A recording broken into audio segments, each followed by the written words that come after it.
Hello everyone and welcome to the F1 corner after the qualifying session of the Sakhir Grand Prix. Pole position taken by Valtteri Bottas, followed very closely by George Russell, replacing Lewis Hamilton.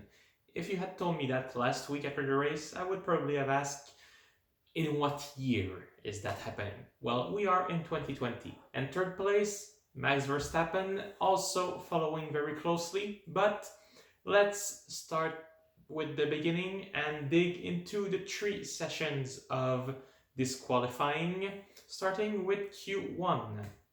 Oh, and of course, remember to hit the like button and to subscribe. So we're out in Q1. Pietro Fitipaldi, Kimi Räikkönen, Jack Aitkin, Nicholas Latifi, and Kevin Magnussen.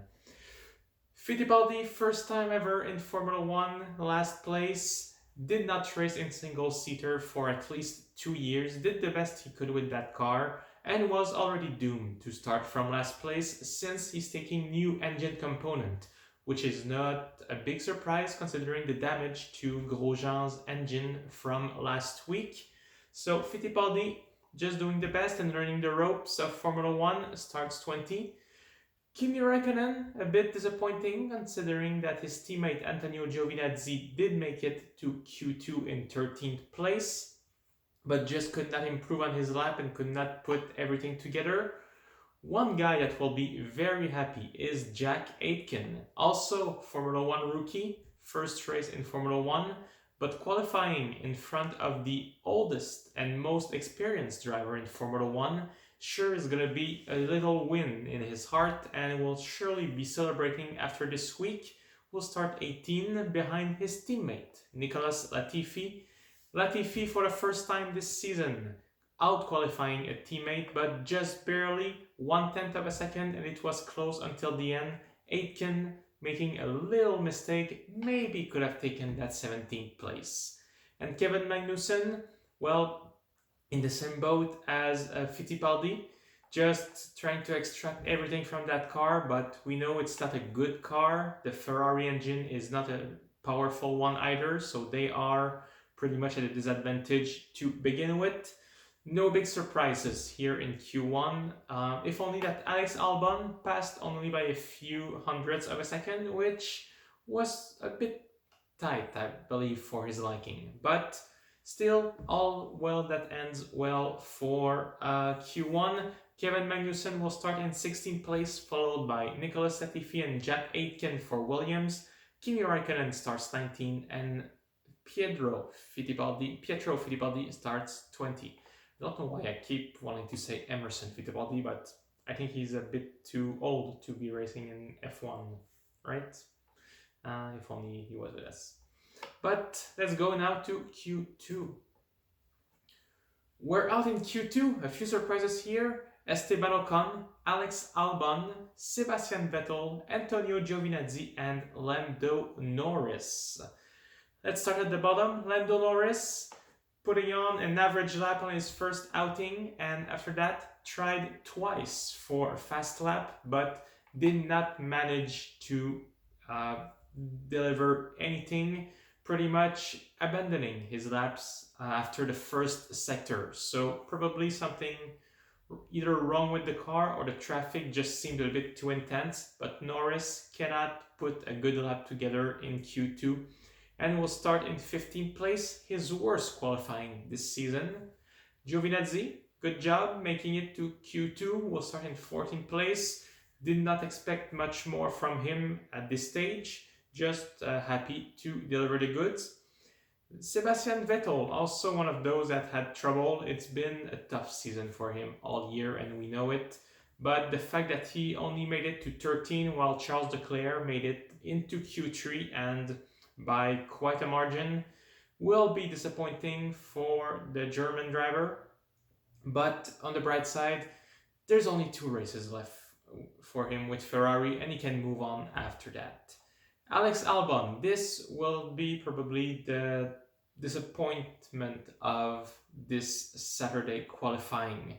Max Verstappen made it all the way to 3rd, and Albon starts only 12. even in Q2, Max Verstappen had the fastest time. Yes, it is only about 3 tenths of a second slower than Verstappen, but when you look at all the times, this is where everyone is.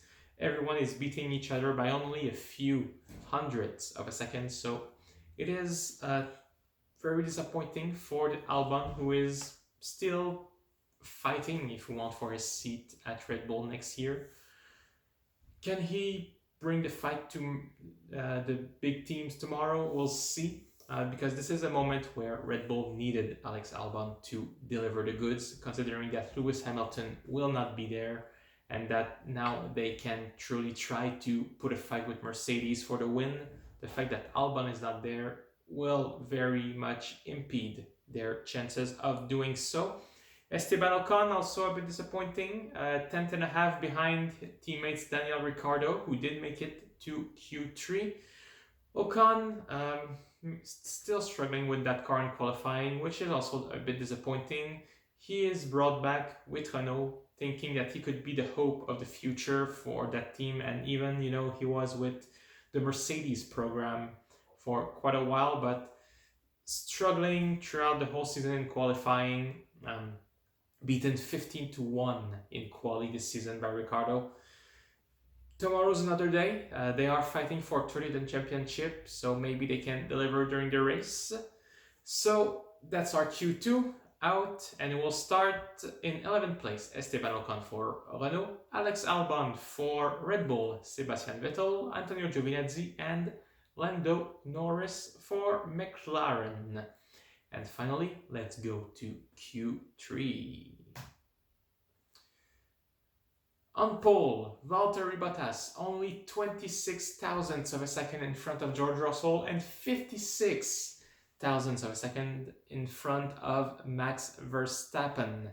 This was very close all the way until the end. At this point, 26 thousandths of a second. It's not even human mistakes or behavior that could have given George potential pole. It's luck, I would say. At this stage, I think it's luck. Though, we'll argue, the best in the world make their own luck. But let's start at the bottom. Lance Stroll starting in 10th, will be disappointed with that result. Racing Point still fighting for 3rd in the championship.